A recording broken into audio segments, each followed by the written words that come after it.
Delivered by Pizza Hut. Get a large one-topping stuffed crust pizza, and we'll stuff the crust with gooey, melty cheese for just $13.99. Only at Pizza Hut. Lakers basketball is a final. Time to recap everything from Wednesday night at Crypto.com. 877-710 ESPN. It's the Pizza Hut Lakers postgame show. Tipping off Now, here's Alan SLIWA.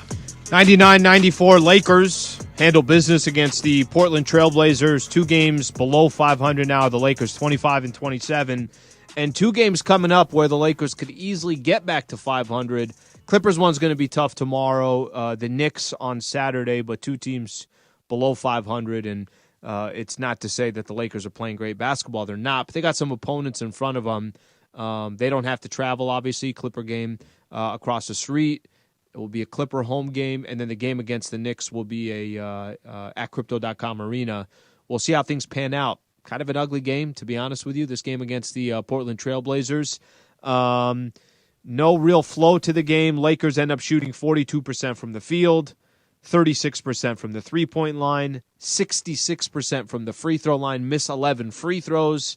But Portland, 35% from the field, 14-42, 33% from the three-point line, and they missed 9 free throws, 52%. So both teams struggled from the field. 16 turnovers for the Lakers, 12 total for the Blazers.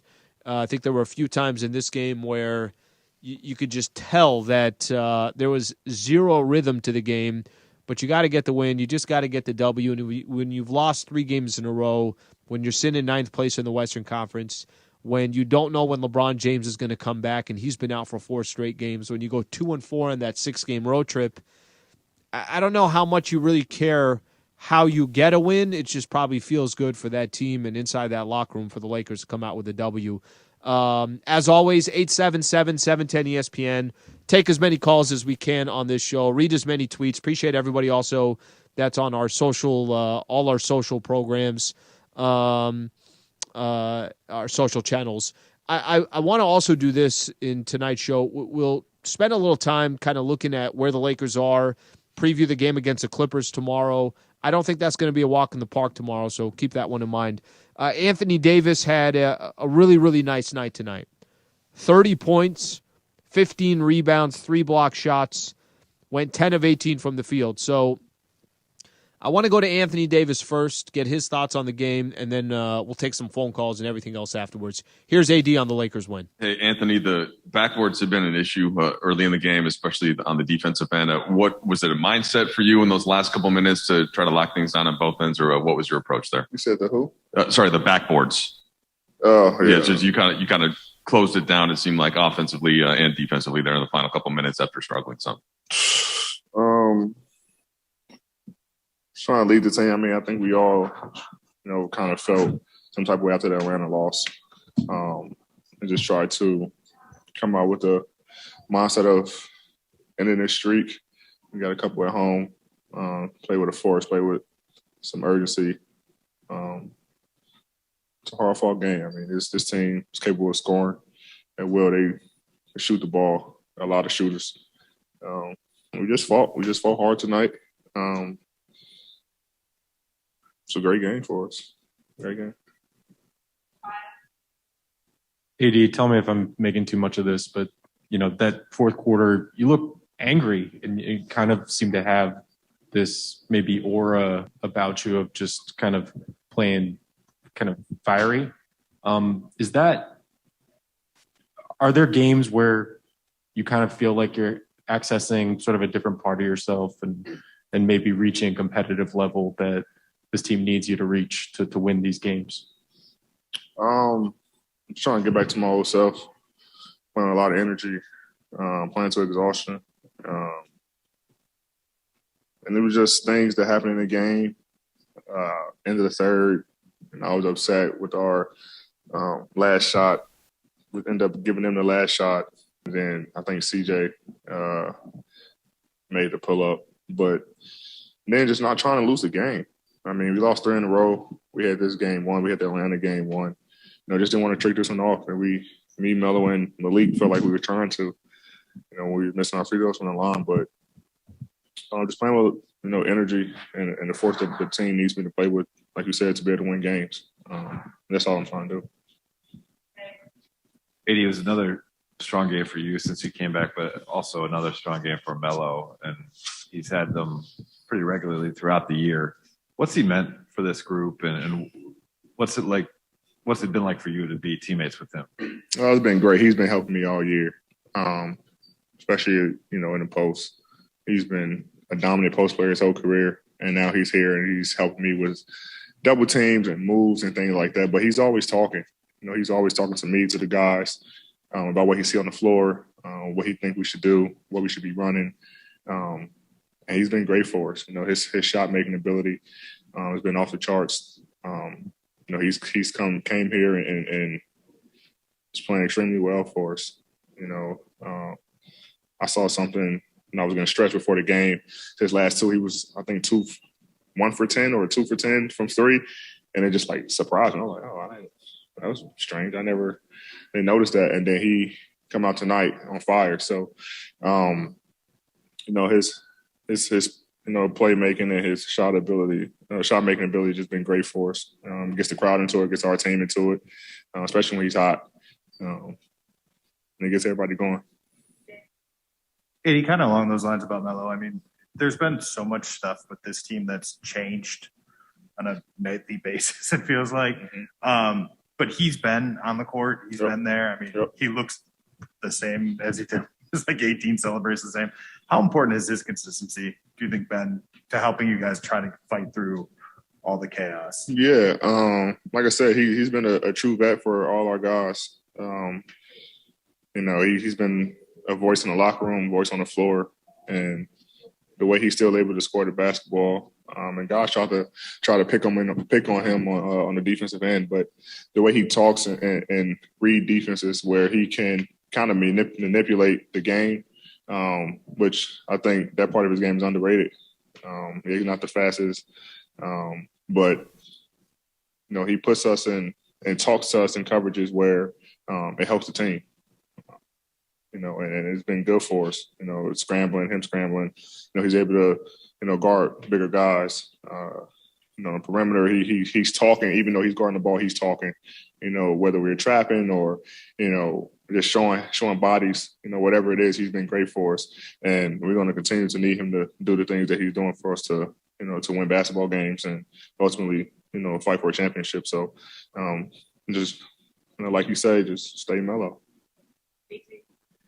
Hello, AD. All right. How are you? I haven't seen BT since the Since before cold days in Lambeau, so I know he. Oh no, we're not open to basketball right now.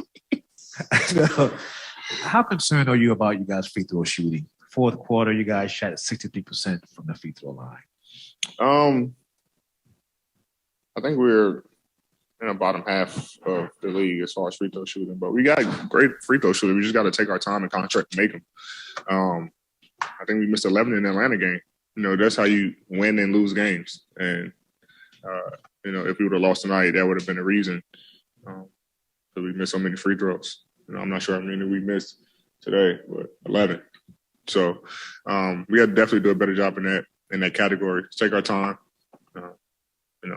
take your deep breaths or whatever your routine is and concentrate and knocking free throws down. But that definitely can cost you games, and it can also win you games. So we definitely got to lock in more at the line.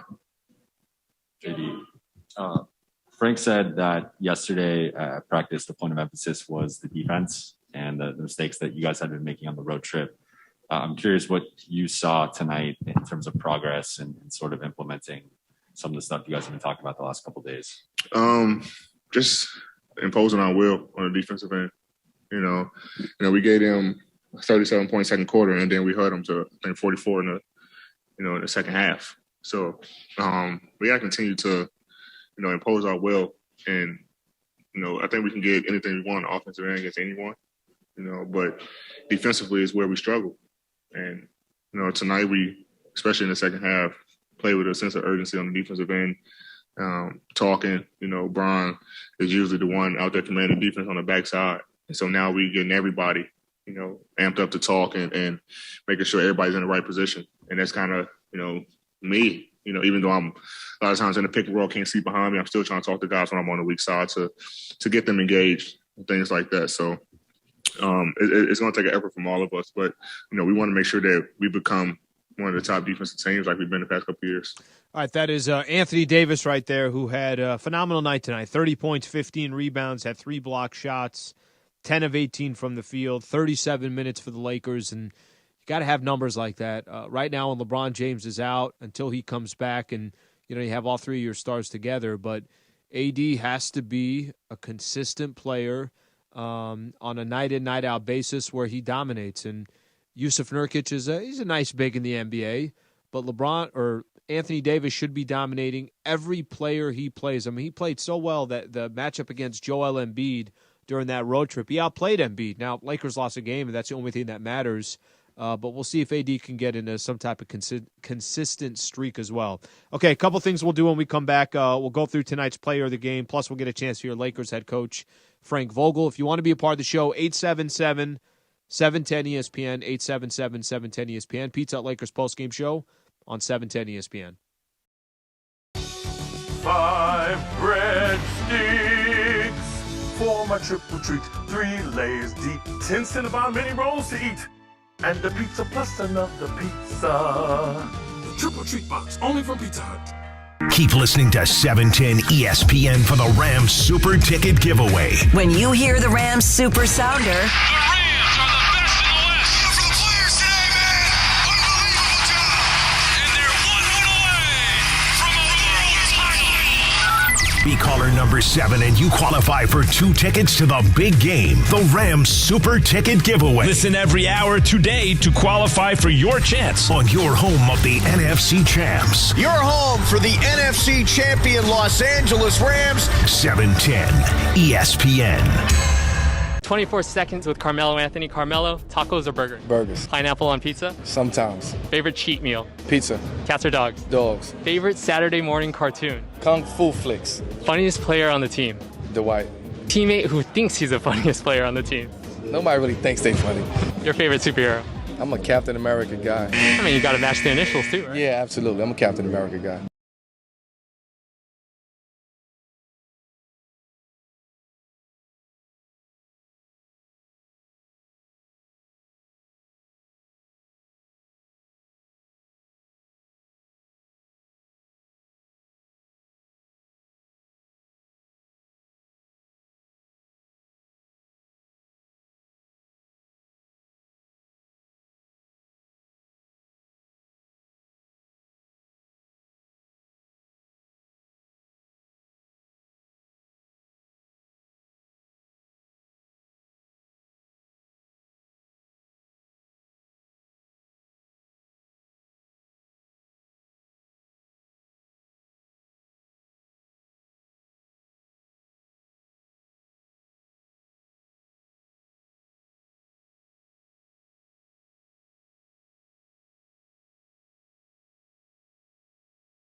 The Pizza Hut Lakers postgame show. Highlights from tonight's Lakers game and your reaction on the Lakers line. Powered by Pizza Hut. Try the new Detroit style from Pizza Hut. No one out-pizzas the Hut. Hi, this is Anthony Davis of your Los Angeles Lakers. Hi, it's LeBron. The Lakers play here. It's time for Lakers postgame with SLIWA. Now, here's Alan SLIWA.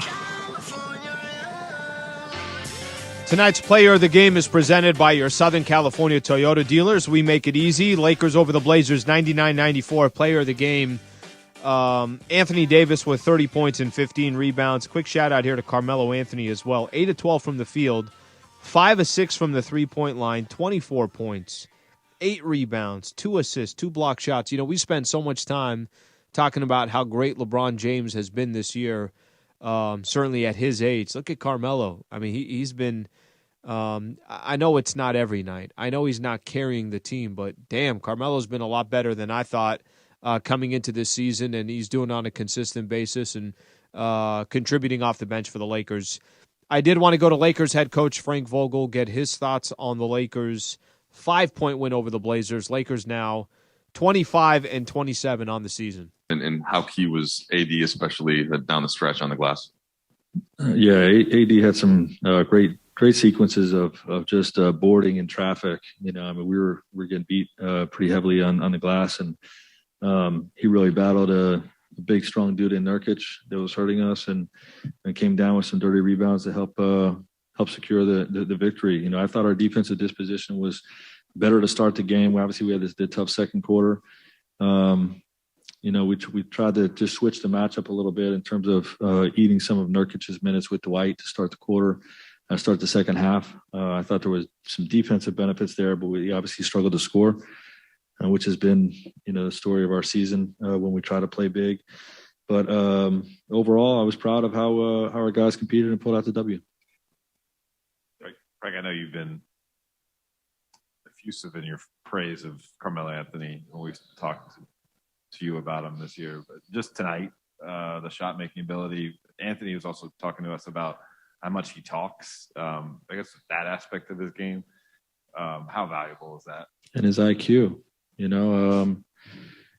beat me to the punch because I was gonna hit him on his performance tonight, because it's like LeBron gets a lot of credit for what he's doing in year 19, and I don't think people are talking enough about what Carmelo's doing in year 19.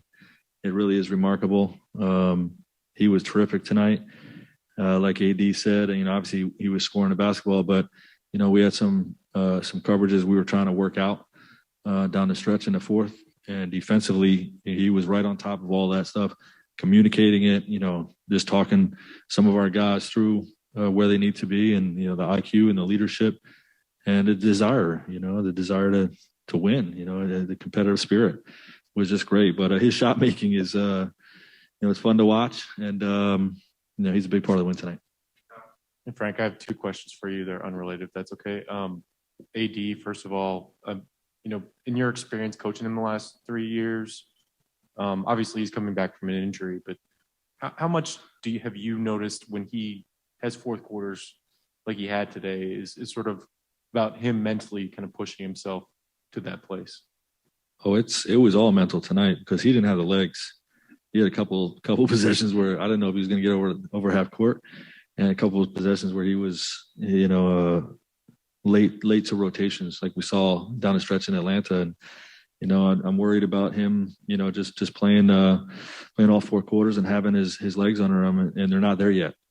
So tonight was definitely about mental toughness, and in the face of fatigue, finding a way to find that energy, find that focus, and make enough plays and make enough shots. Quite frankly, legs, to still make tough shots is tough to do. So hell of a game by Anthony.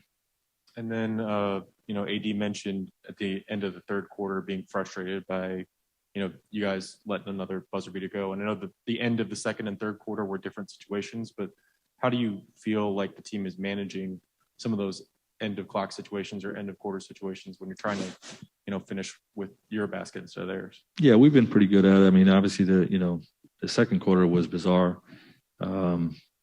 But they got a buck. I got to look at the tape and see exactly how they scored at the buzzer in the third quarter. But we want to finish quarters out, obviously, better than we did tonight. Frank, I also have two questions for you. Firstly, unforced errors have been a thing for this team kind of all season.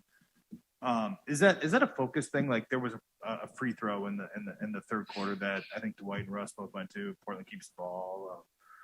I think, what were the turnover numbers tonight? 17 or something like that.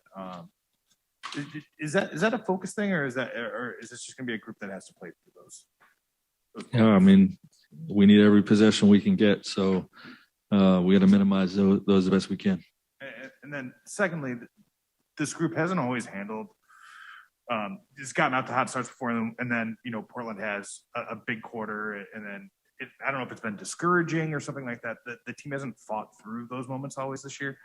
What do you think enabled this group to kind of weather that tonight? And how quickly did you kind of notice that this is going to be okay on that side of the ball? Yeah, I mean, I think starting the way we did in the second half, stabilize our defense. We give it 37 points in the second quarter. So we wanted to make sure that we had, the personnel out there to get some stops, and I think that even though the third quarter was imperfect, we were getting stops, throughout the quarter. And when we get stops, we have confidence that we're going to catch a rhythm offensively. They try to junk the game up, with their coverages on the defensive side. So our guys had to play through some randomness, more randomness than we would normally see. But, I do credit them for, fighting through, that run in the second quarter. Frank, you mentioned the last couple of days about how you guys were, the point of emphasis was defensive improvement from the road trip and some of the mistakes you guys had made. Where did you see that tonight in terms of just your execution and kind of what was implemented that you guys had talked about the last couple of days? Yeah, I mean, I think the numbers will look good, but to me, there's still a lot of areas we can be better and we need to be better. But there's always some carryover. Every time we touch the court for some practice time, there's always some carryover into the game, and we saw that tonight. That's right here. The Blazers seemed like dedicated to, if they turned the ball over, they weren't going to let you score off of that. I think you only had 1 point off of their turnovers. Is there a way to turn that against them? Is there a disadvantage to that, to what they were doing? Yeah, I mean, I don't know how many of them were live ball. I'd have to look at the tape. But, obviously if they turn the basketball over, we want to run and make them pay for it. All right, that is Lakers head coach Frank Vogel right there. Lakers win 99-94. We'll do a couple things when we come back here.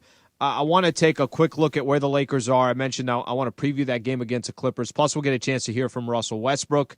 We'll do all that coming up next. Stay right here. This is the Pizza Hut Lakers postgame show on 710 ESPN.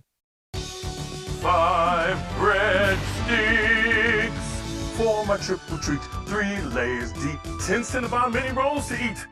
And the pizza plus another pizza. The triple treat box, only from Pizza Hut. Keep listening to 710 ESPN for the Rams Super Ticket Giveaway. When you hear the Rams Super Sounder,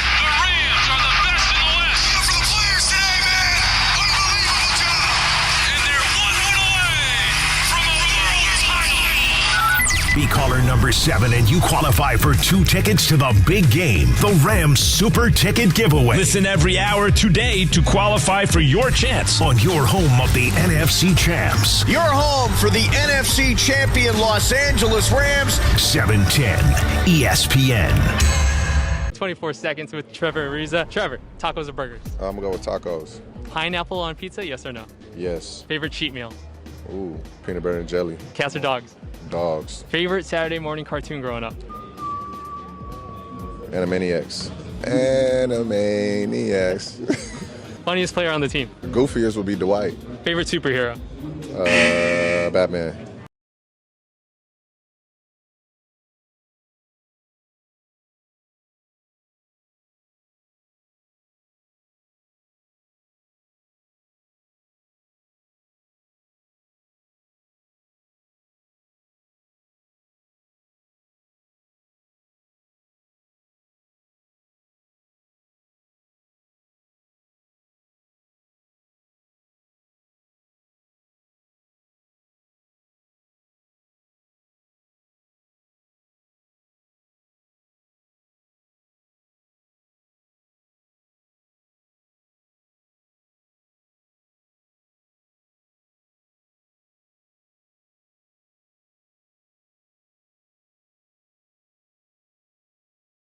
Lakers postgame show. Highlights from tonight's Lakers game and your reaction on the Lakers line. Try Pizza Hut's Double It Box. 2 medium, 1 topping pizzas, so they can choose what they want, and you get the taste you enjoy. Only at pizzahut.com. Hi, this is Anthony Davis of your Los Angeles Lakers. Hi, it's LeBron. The Lakers play here. It's time for Lakers postgame with SLIWA. Now, here's Alan SLIWA.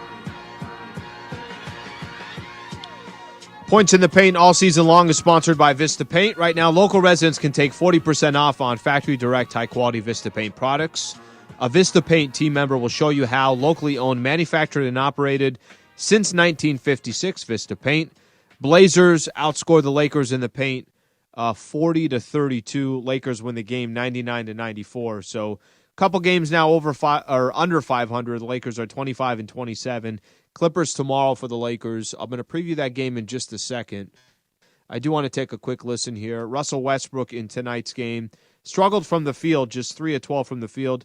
13 assists, 10 rebounds. You take that. Only 9 points, like I mentioned.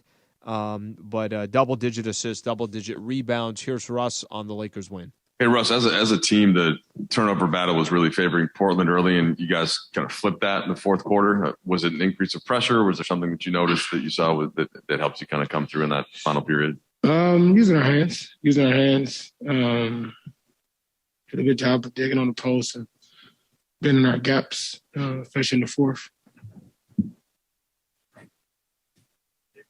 Hey, Russ, this version of Carmelo Anthony, what are you enjoying about his season compared to the guy that you played with in OKC?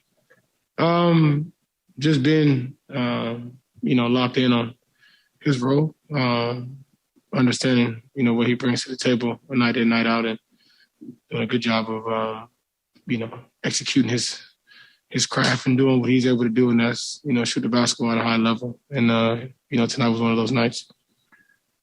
Russ, at times this hasn't been a team that's like responded necessarily to mistakes very well. What kind of got you guys back on track after the second quarter defensively? And I don't know, did you notice anything specifically that kind of steadied you guys? It's just one of those quarters. I mean, for the most part, we're fine. 60-point quarter, 22-point, 19-point quarter. Can't ask for a better defensive game. Than that, they shot 35% from the field. So, you could live with that any day of the week. Well, that's maybe more specifically, obviously you guys get off to this tremendous defensive start. You have this practice on Tuesday, this defensive-oriented practice, and then they get hot. Like it felt like at times during the season that would maybe kind of undo some of the work, that you guys had put in. Was there a recommitment defensively at halftime? Was there a belief that the second quarter was, like you said, just one of those quarters? I mean, it happens in NBA games. Nurkic hit 2 threes in that quarter. We didn't particularly score as well. I think they hit about 5, maybe 6 or 7 threes that quarter, contested. So sometimes you do the right things and they still score. That's why we stick to our game plan, which we did in the third and fourth quarter, and it played out for us. Russ, this being a back-to-back tomorrow against the Clippers, if you see a team, do you not look at the standings right at this point of the year and say, oh, you guys are next to each other, as you just think about it in the larger context of the importance of getting a win right now? Yeah, I mean, like I mentioned a couple of days ago, the standings, you can look at it if you want to, but it doesn't really matter. Right now, it matters is take it one day at a time, one game at a time, and find ways to be able to collectively get a win and doing it the right way, and that's the most important part. All right, that's Russell Westbrook right there. So speaking of the standings, Lakers 9th place in the West, Clippers sitting in 8th, Timberwolves sitting in 7th. About a game and a half separates the Lakers from the 7th spot where the Timberwolves are, and then you get a chance tomorrow to go up against the Clippers, see if you can move up a spot. What does that mean in the tournament? If you're in the 7th seed, you just got to win one game, plus you host a game, and you're in the tournament. And then you'd probably go up against the Golden State Warriors, just where the standings are right now. If you're in the 9th spot, like the Lakers sit today, you'd have to beat the Portland Trail Blazers, just using that as an example because the Blazers are in that spot. And then after you beat the Blazers, you'd have to go on the road to either Minnesota or stay here, but it's a Clipper home game based upon who loses in that 7-8 matchup. So it does matter. It's and nothing really that the Lakers, at this point, what do you really control? You control whether you're playing good basketball, you control whether you're winning games or you don't. That's probably your best bet right there. Okay, I do also want to take a quick listen to Dwight Howard. So Dwight, it's not like he played a ton of minutes, but I thought the minutes that he did play were productive for the Lakers. 10.7 rebounds in 11 minutes of play. Here is Dwight Howard. Actually grab this. Try playing it there. Okay, here's Dwight Howard, courtesy of Spectrum Sportsnet. Tonight, Anthony Davis, the story of the game, 30 points, 15 rebounds, a lot of offensive boards in that fourth quarter. What'd you see from him tonight? Oh, just the tenacity to go after it, you know. He missed a couple free throws late in the game, but he made up for it by getting some big key rebounds, going back up, getting fouled, you know, putting pressure on the rim.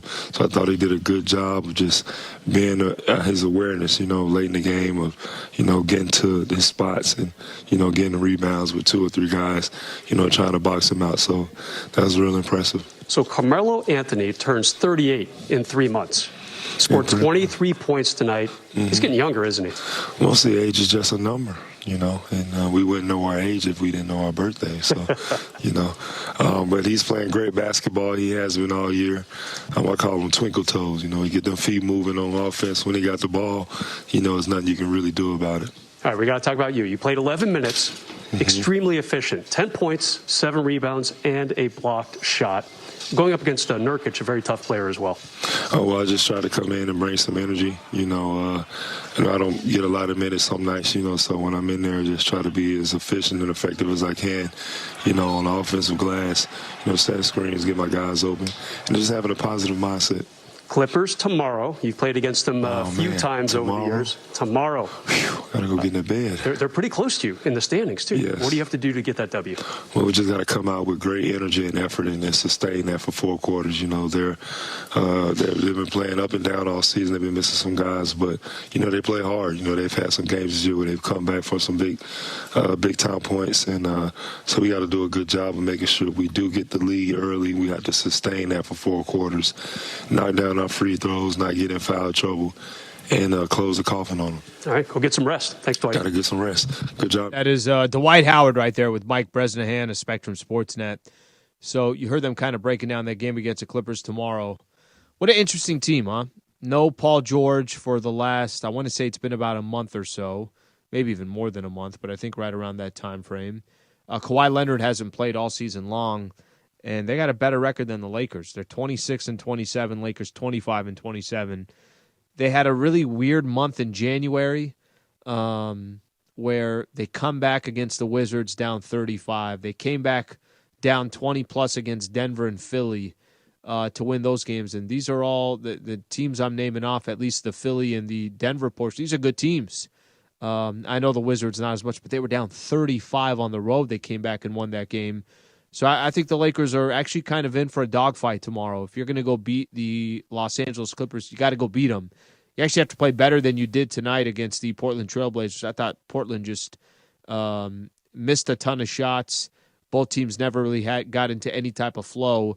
So that's what you got tomorrow against the Clippers, and a team that really has absolutely nothing to lose. I think they're playing with house money. They're in position to be in the play-in tournament, and I'm sure they're going to hope they get healthier with Paul George, potentially Kawhi, by the time you get to April or so.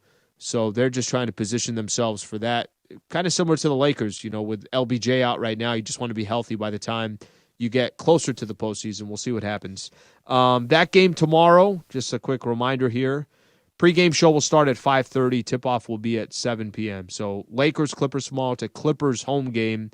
5:30 pre, tip-off at 7. Thank you internally here, Michael Funches, Rebecca Womble, Laura Romo, Carlos Saisu, and Will Orms, everybody that's helping behind the scenes. Thank you to everybody that's tuning in on all our social platforms, and, of course, everybody here on the radio station. I'll be back on tomorrow morning with Travis Rogers at 10 a.m. I'm Alan SLIWA. This has been the Pizza Hut Lakers postgame show on 710 ESPN.